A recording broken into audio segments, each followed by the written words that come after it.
똑같은 말 같지만 둘 중에 하나가 더 높이는 말입니다. 보통은 한자를 써야 격이 높아진다고 생각하는 사람들이 많은 것 같습니다. 예컨대 우리가 성경을 전해 주었을 때 이미 복음에 싹이 트고 있었다라고 말하는 것보다는 한자를 섞어서 성경이 전해졌을 때 기이 복음의 맹아가 되었다, 이러고 좀 있어 보이지 않습니까? 그래서 독립선언서에서도 우리는 이제 우리 조선이 독립국인과 조선 사람이 자주민임을 알리노라 하지 아니하고 오등은 자해, 조선의 독립국인과 조선인의 자주민임을 선언하노라, 이렇게 한자를 써서 얘기했죠. 오등은 우리란 뜻이고 자는 이해란 뜻이고 아는 우리란 뜻이고, 그래서 우리는 우리 조선이 독립국인과 조선인의 자주민 선언하노라 하고 최남선이 지은 독립선언서를 외우곤 했죠. 하지만 여러분, 한자를 섞어 쓰고 문자를 섞어 쓰는 게 격이 높은 게 아니라는 거예요. 우리말이 더 훨씬 격이 높은 말이라는 거예요.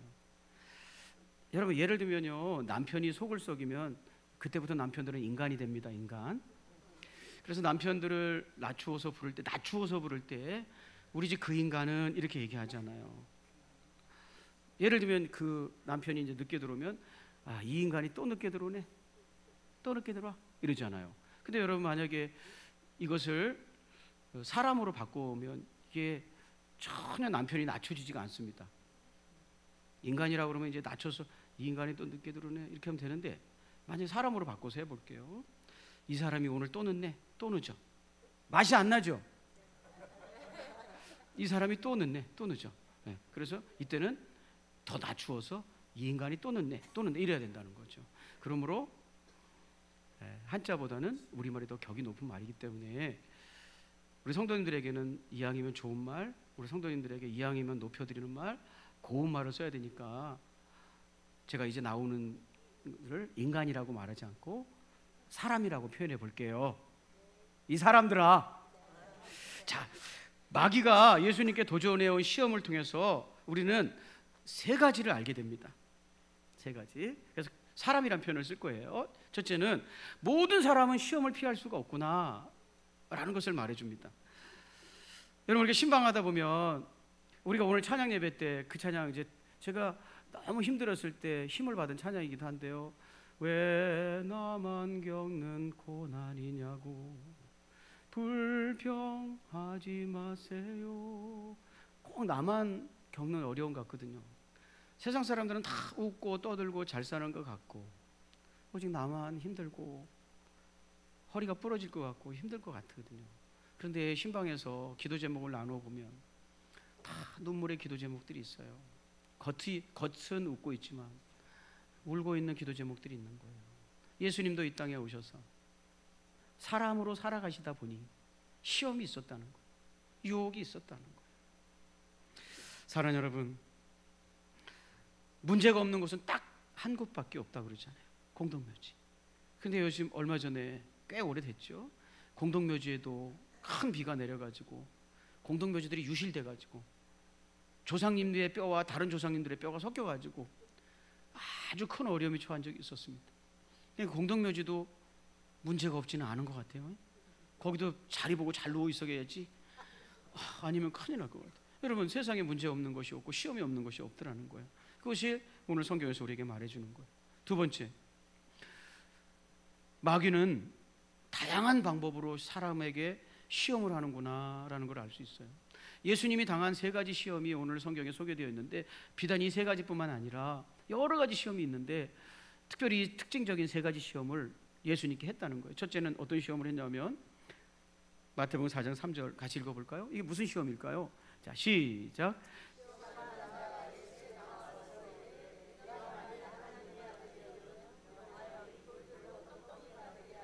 네, 마귀가 예수님을 향한 첫 번째 시험이에요. 내가 만일 하나님의 아들이거든, 내가 만일 하나님의 아들이거든. 무슨 뜻입니까? 네가 하나님께 속한 사람이라면, 네가 우리말로 말하면 여러분 하나님께 속한 사람이 신앙인이잖아요. 하나님의 백성들. 네가 신앙인이라면 그 신앙의 힘을 가지고 이 돌덩이가 떡덩이가 되게 하라는 거예요. 그러니까 믿음을 어디다 쓰라는 거냐면 이 떡을 만드는 데 쓰라는 거예요. 좀 더 좋은 집에 살고 좋은 옷을 입고 좋은 차를 타고 조금 더 출세하고 이런데 내 신앙을 쓰라는 거예요. 여러분, 신앙은요, 우리의 죄악된 욕구를 채우는 도구가 아니에요. 돈 너무 많이 빌기 위해서 믿음이 필요하다. 내가 조금 더 건강하게 오래 살기 위해서는 신앙이 필요하다. 이렇게 신앙을 쓰라는 거예요. 신앙은 그런 데 쓰는 거 아니에요. 여러분, 내 욕심을 채우는 수단이 아니란 말이에요. 그런데 사탄은 믿음은 그런 데 쓰는 것이다 라고 도전했다는 거예요. 두 번째 마태복음 4장 6절입니다. 같이 한번 읽겠습니다. 시작. 크게 한번 읽어볼까요? 시작. 이르되 내가 만일 하나님의 아들이어든 뛰어내리라. 기록되었으되 그가 너를 위하여 그의 사자들을 명하시리니 그들의 손으로 너를 받들어 발이 돌에 부딪히지 않게 하리로다 하였느니라. 여러분, 이게 마귀가 기록되었으되라고 하는 것은 기록된 하나님의 말씀을 가지고 예수님께 도전하고 시험하고 있는 거거든요. 사탄도 하나님의 말씀을 가지고 장난친다는 거예요. 사람을 시험한다는 거예요. 기록되었으되라고 사탄이 인용하고 있는 이 말씀은 구약성경 시편 91편 12절에 나오는 말씀인데요. 네, 제가 읽어보겠습니다. 자, 마귀가 예수님께 인용하면서 예수님을 시험했던 그 말씀이 시편 91편 12절인데 10절부터 12절까지 읽어볼게요. 화가 내게 미치지 못하며 재앙이 내 장막에 가까이 오게 못하리니 그가 너를 위하여 그의 천사들을 명령하사 내 모든 길에서 너를 지키게 하심이라. 12절. 그들의 손으로 너를 붙들어 발이 돌에 부딪히지 아니하게 하리로다. 요거를 인용한 거예요.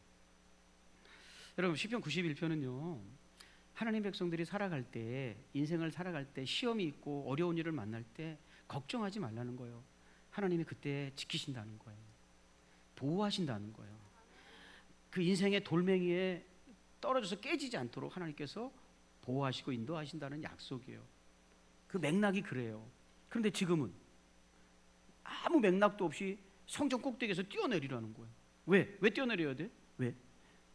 네가 하나님의 아들임을 증명하기 위해서 하고 하나님 말씀을 인용하는 거예요. 전혀 맥락이 아닌 거예요. 여러분, 사탄은요 하나님 말씀을 가지고, 그러니까 엉뚱한 말씀을 가지고 세상을 살아가게 만드는 거죠. 하나님이 어려움 당할 때 두려워하지 말라고 말씀하는 건데 그 말씀을 가지고 너를 높은 데서 뛰어내리면 천사들이 너를 받들어주면 사람들이 와, 저 사람은 저 하나님의 사람이다 이렇게 할 거 아니냐, 그렇게 하는데 좀 써먹어보라고 하나님을 왜곡해서 하나님 말씀을 왜곡하고 있는 거예요. 하나님의 말씀을 잘 모르도록, 하나님 말씀을 오해하도록 시험하고 있다는 거예요. 많은 사람들이 이단에 빠져가지고 그 말씀이 그런 뜻이 아닌데 그 말씀이 그런 뜻이라고 오해하고 잘못 알고 있어가지고 얼마나 잘못된 길로 걸어가고 있습니까? 사탄은 그렇게 시험했다는 거예요. 세 번째, 여러분, 세 번째가 있잖아요. 가장 강력한 시험이에요. 여러분, 마귀가 지혜로운 존재잖아요. 마귀가 시험할 때 제일 센 거 하고 그거 안 통하면 그 다음 좀 약한 거 이렇게 하겠어요? 이거 했다가 안 되면 더 센 거 하고 더 센 거 하고.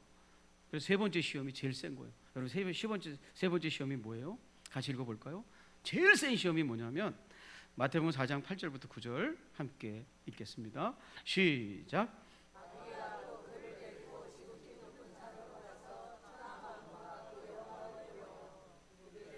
만일 내가 엎드려 경배하면 이 모든 것을 내게 주리라. 마귀가 높은 곳에 올라가서 천하만국을 보여줬다는 건 거기에 있는 문명 이런 걸 보여줬다는 거예요. 한마디로 천하만국을 너에게 주겠다는 건 오늘날로 말하면 돈을 주겠다는 거예요. 돈. 이거를 경영할 수 있는 이걸 너에게 돈을 주겠다는 거예요. 어떻게 하면 돈을 주겠다고 그랬습니까? 내게 엎드려 경배하면, 그러니까 마귀를 숭배하면 내가 이 천하만국의 영광을 너에게 주겠다. 세상에 있는 모든 것들, 돈이죠. 한마디로 주겠다는 거예요. 네가 신앙을 버리면, 지금 가지고 있는 신앙을 버리면 내가 이 돈을 이 천하만국에서 얻을 수 있는 영광을 너에게 주겠다는 거예요. 여러분, 돈에 대한 시험이에요. 돈에 대한 시험이 가장 강력한 시험이에요. 우리는요, 돈 앞에서 다 굴복해요. 돈 앞에서 굴복하지 않는 사람 못 봤어요. 다 굴복해요. 돈 생긴다 그러면 예배 드리지 않고 그쪽으로 가요. 네. 가장 강력한 시험이에요. 네. 돈으로 인한 시험, 하나님 말씀을 왜곡하는 시험, 내 믿음을, 내 욕구를 채우기 위해서 쓰라는 시험, 이런 것들을 예수님께 시험했다는 걸 볼 수 있어요. 자, 예수님이 시험이 우리에게 주는 세 번째 마지막 교훈은 모든 시험의 해답은 하나님의 말씀 가운데 있다는 거예요. 무슨 시험이 오든지 그 해답은 하나님의 말씀 속에 있다는 거예요. 예수님께서 그 시험을 기록된 바, 이건 하나님의 말씀에 이런 뜻이에요. 그 당시에 하나님의 말씀은 율법이에요. 율법. 이미 우리에게 주어진 그 말씀만 가지고 있어도 충분히 마귀의 시험은 이길 수 있다는 거예요. 여러분이 경험하고 있는 인생의 모든 문제의 해답은 성경에 있음을 믿으시기를 주의 이름으로 축복합니다. 예수님은요, 이 성경을 통해서 세 가지 양식을 얻으셨어요. 그래서 마귀의 세 가지 시험을 물리치셨어요.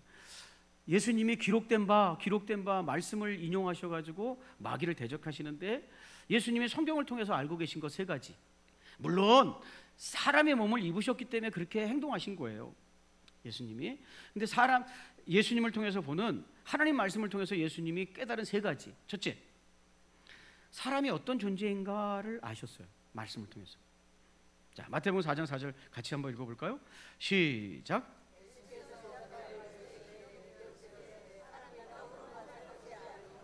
하나님의 입으로 나부터 나오는 모든 말씀으로 살 것이니라 하였느니라 하시니. 떡으로만이라고 되어 있어요, 성경에. 떡으로만. Man does not live on bread alone. 떡으로만. 떡만 있으면 살 수 있다고 가르치는 거예요. 떡만 있으면 살 수 있다. 여러분, 떡은요, 우리 육신적인 필요를 상징하는 표현이에요. 밥, 좋은 옷, 좋은 직장, 이런 게 다 떡이죠. 그런데 하나님은요, 우리는 떡으로만 살 수 없는, 밥만 먹고서는 살 수 없는 존재로 만드셨다는 거예요. 그게 떡으로만이에요. 자, 이해가 되시면 하면. 마귀는요, 떡으로만 살아가라는 거예요. 우리는요, 떡으로만 살 수 없고 하나님의 말씀도 먹어야만 사는 존재로 하나님이 만드셨다는 거예요.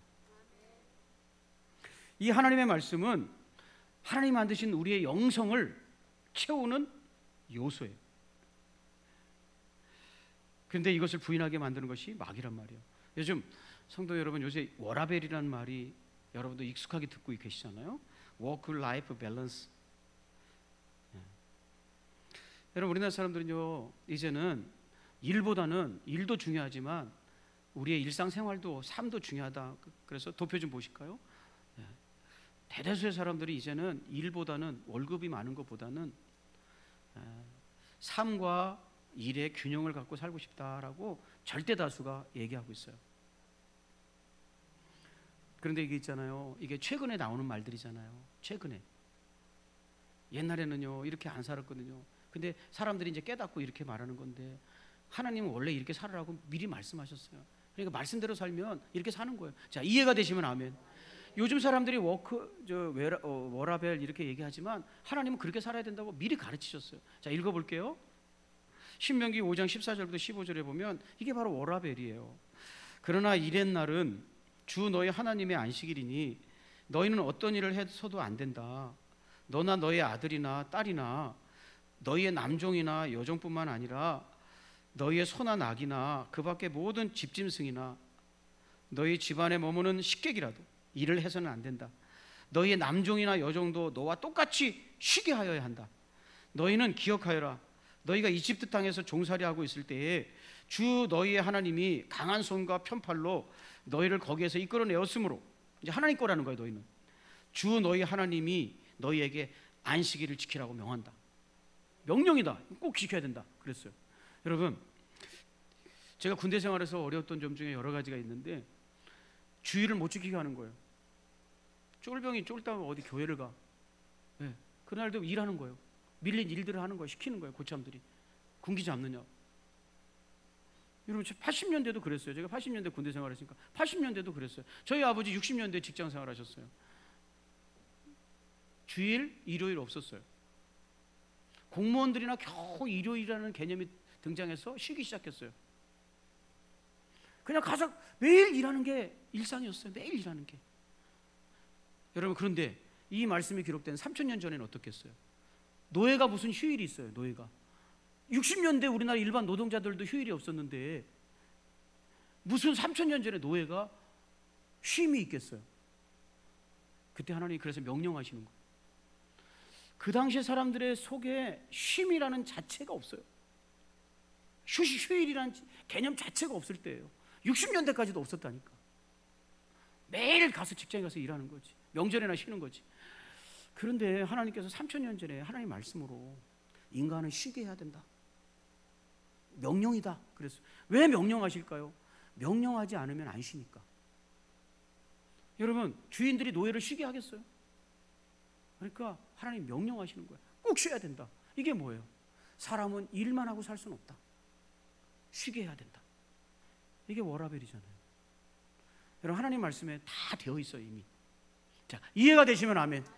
이제 그것을 눈치채고 사람들이 일만 해서는 안 된다를 이제 눈치채기 시작하는 거지. 성경은 다 일만 하면 안 된다. 쉼도 꼭 필요하다고 미리 가르쳤다는 거예요. 마찬가지로 사람은 육으로만 된 존재가 아니라 우리 안에 영성이 있다는 거예요. 그 영성은 하나님의 말씀으로 채워진다는 거예요.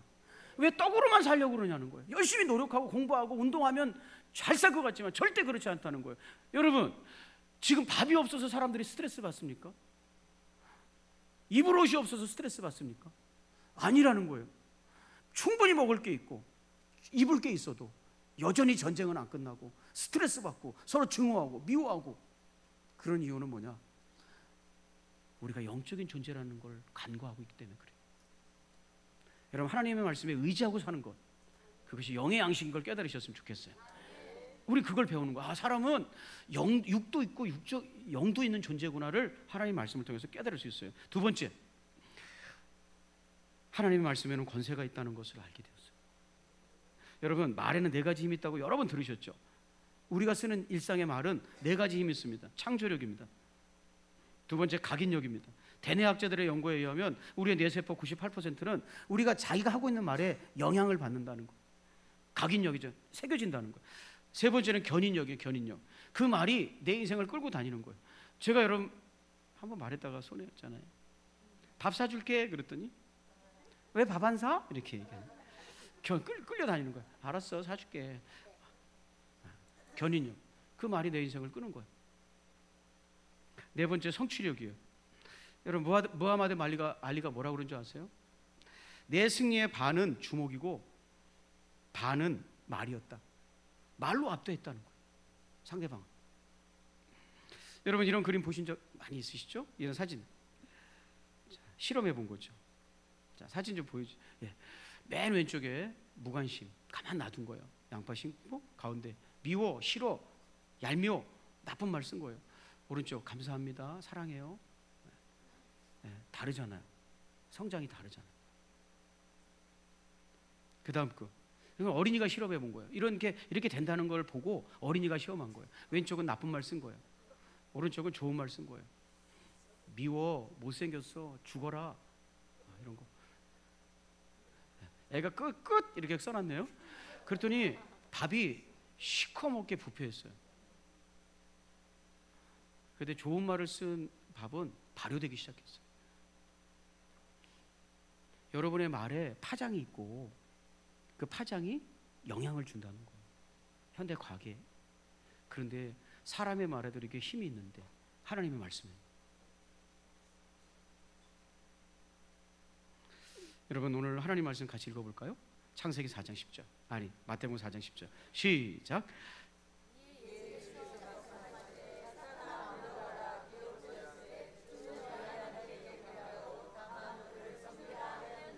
아멘. 여러분 사탄이 왜 물러가야 되느냐? 사탄이 뭔가 시험하고 있는데 주님께서 사탄아 물러가라 그랬어요. 왜 물러가야 되느냐? 기록되었으되 하나님 말씀하셨다. 기록되었으되 하나님 말씀하셨다. 주 너희 하나님만 경배하라고 그랬는데 지금 너는 너를 경배하라고 하니 물러가라 이렇게 말씀하셨다는 거예요. 그러니까 사탄이 떠나갔다는 거예요. 뭐예요? 하나님의 말씀에는 권세가 있다는 거예요. 우리가 하나님의 말씀을 입으로 고백하고 결단하고 그대로 선포하면 그 말씀에 권세가 있다는 거예요. 여러분, 여러분이 말한다고 우리 말에 권세가 있다고 지금 배운 거예요. 근데 여러분이 말한다고 마귀가 두려워할까요? 여러분이 막 긍정적으로 얘기한다고 사탄이 두려워할까요? 사탄은요 절대 그런 거에 두려워하지 않습니다. 다만 하나님의 말씀을 입으로 선포하고 그것 때문에 결단하고 행동하는 사람을 두려워하는 거예요. 마귀는 왜 도망가야 되느냐?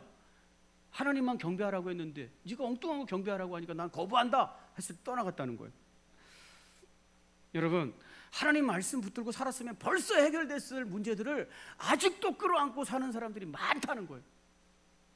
쓸데없는 아픔과 고통을 가지고 지금도 살아가고 있다는 거예요. 여러분, 하나님 말씀의 권세를 믿으시기를 주의 이름으로 축복합니다. 우리 주님께서 뭐라고 약속하셨어요? 여호수아서 1장 7절 오직 강하고 극히 담대하여 나의 종 모세가 내게 명령한 그 율법을 다 지켜 행하고 오직 우로나 좌로나 치우치지 말라. 그리하면 어디로 가든지 형통한다. 무슨 일을 만나든지 되게 하시겠다는 거예요. 문제를 만나든 뭐 하면 말씀에 서 있으라는 거예요. 하나님 말씀에 서 있으라는 거예요.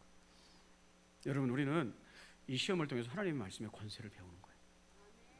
여러분의 주장은 힘이 없어요. 그러나 하나님의 말씀은 권세가 있고 능력이 있는 걸 믿고 힘들고 어려운 일을 만날 때 하나님 말씀을 선포해야 되는 거예요. 네. 세 번째는요, 예수님께서 하나님의 말씀을 사용하는 걸 통해서 우리가 배울 수 있는 세 번째는, 제가 여러분 시종일관 사람이라는 표현을 쓰잖아요. 예, 시종일관 인간들에게, 사람에게는요 사명이 있다는 것을 보여주세요.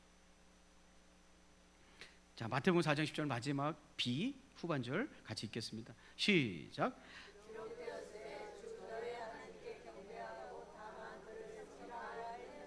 아멘. 여러분, 기록되었을 때 하나님 말씀하셨다. 주 너희 하나님께 경배하고 다만 그를 섬기라. 우리는 오직 하나님만 섬기도록 창조되었다는 거예요. 그게 하나님 말씀이라는 거예요. 여러분, 존재의 목적을 아는 게 사명이에요. 내가 왜 여기 살고 있는지를 아는 게 사명이에요. 근데 우리는 우리의 사명은 예배자의 사명이었어요. 여러분, 대단히 죄송하지만 예배는 하나님을 믿지 않는 사람은 절대 드릴 수 없어요. 여기 나와 있다고 해서 예배를 드리는 게 아니에요. 예배는 하나님이 나에게 베푸신 은혜가 너무 고마워서 하나님께 감사해요 라고 말하는 거예요. 근데 하나님께서 나에게 주신 은혜가 있다는 걸 모르는 사람이 무슨 하나님께 감사해요 그러겠어요? 감사할 게 하나도 없죠. 그러니까 예배를 못하는 거예요. 여러분, 사람을 성숙하게 하는 건요 나이가 아니에요. 이 그림 중 하나 마지막으로 볼게요. 어떤 어린아이가, 자기도 어린아이인데 여동생이 폭탄에 맞았는가 모르겠어요. 그런데 그 아이에게 물을 마시게 하고 있어요. 무슨 사연이 있는지는 모르죠. 근데 그 밑에 뭐라고 써 있어요? Responsibility makes you mature, not age. 이렇게 써 있어요. 당신을 성숙하게 하는 건 나이가 아니라 책임감이다. 내가 어떤 사람으로 살아가야 되는지 알고 그 책임을 감당하고 살아가는 거, 그거 사명이에요.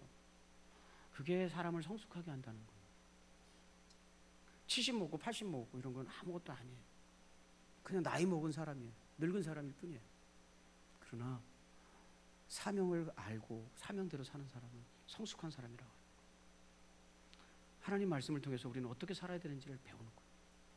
인생을 어떻게 살아야 되는지. 그 중에 하나가 예배자예요. 예배자. 하나님 아버지 앞에 말씀을 듣고 깨닫고 말씀의 양식으로 승리하셨으면 좋겠습니다. 기도하겠습니다. 우리 다 찬송하고 기도할까요?